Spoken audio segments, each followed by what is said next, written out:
What's up, you guys? Hey, thanks for watching this video once again. You guys are awesome. Appreciate all the comments and the likes, shares, and the subscriptions. If you haven't subscribed to my channel yet, you should do that because I talk about really cool shit and I use profanity and it's fun. I mean, maybe some people don't like profanity, so if you don't like that, you probably shouldn't subscribe to my channel because you're not gonna like it. It's really raining hard right now, so if it's really too loud, I'll have to do this video over, but we'll see. Holy cow, I just avoided an accident back there too. So in this video, I wanted to talk about something that is not really mind-blowing, but it's really good to remind yourself of every once in a while. In fact, like once a week, maybe every day. And so I thought I'd bring this up, and I don't think I've talked about it before. I read a book called The Self Made Billionaire Effect, and essentially what these guys did, I can't remember the authors, but essentially what they did is they interviewed a bunch of billionaires, and they tried to weed out the things that were in common they all had. What was interesting is the things that they had, one thing they had in common is that they looked at failure differently. And this is really big, especially if you think you're a failure and you're doing stuff wrong all the time. I have failed at a lot of shit. My advantage I think that I have is I don't give a shit if I fail. That's not totally true. I do care and I don't like doing it, but I'm not afraid to try something because I am concerned that I'm gonna fail at it and then people are gonna look at me like I'm an idiot, because a lot of people look at me like an idiot anyway, and like I don't care anymore. I actually was just watching one of Dr. Webb's videos. In fact, you guys should check him out if you haven't already. He has some good videos, and he had this video about his student debt, and I was looking through the comments because there were some really shitty comments in there.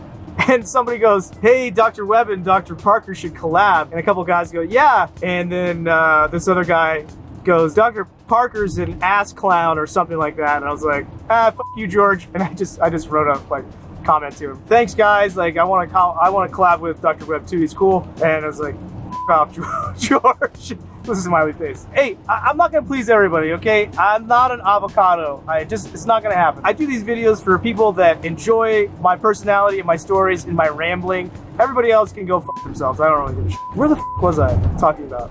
Failure. Okay, so yeah, I don't really care that much. I want to succeed, but I don't back off trying stuff because I think I'm gonna fail. And this is what they found in the billionaire effect. These guys looked at failure differently. In fact, they're much more aggressive about it than I am. What they do is actually look at it as a good thing, which is pretty crazy because most people, I don't know, 98% of people are scared to fail and they hate it and they think it's bad. Meanwhile, the most successful people on the planet look at it completely opposite, and they think it's a good idea to fail, not as many times as you can, but failure is good in their eyes because that tells them that they're just doing something wrong and they need to adjust. And so a lot of us fail at something and go, "I am never trying that again. I'm a fucking idiot. I'm not doing that." But they look at it as, all right, I need to adjust something. What do I need to adjust? And so they adjust, they try again, and they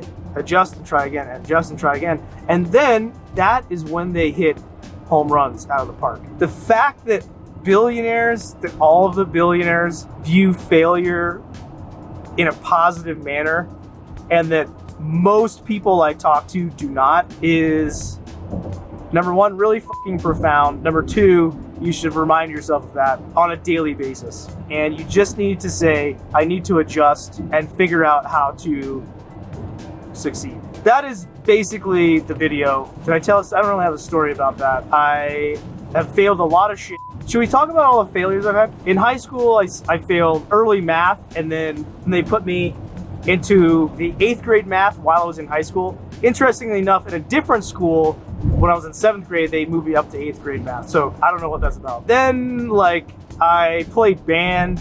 I basically got kicked out of that because I didn't like the instructor. I liked one instructor, and then we moved to the high school who had another one. I hated him.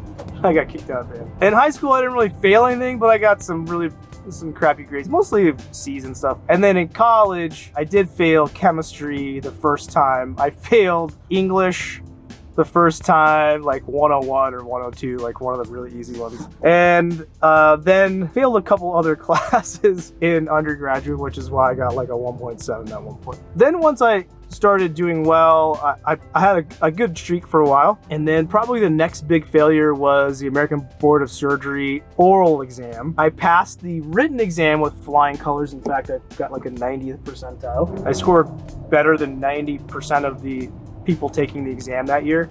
And then I failed the oral because at that time, believe it or not, I was completely petrified of speaking in public and taking oral exams, flat out locked up and stuttered and was timid and stuff. And if you know surgeons, they don't like timid, they like, you know, decision makers. I had to take that again. It took me 2 years to get the balls up to study for that again because I was so crushed. That really sucked bad. You know, I did do that website when I was before the American Board of Surgery exam. I did that website.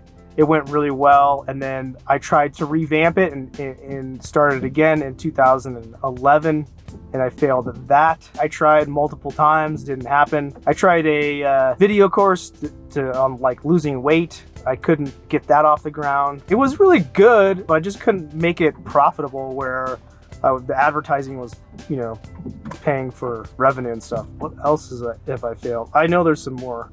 I've done like multiple websites that haven't worked.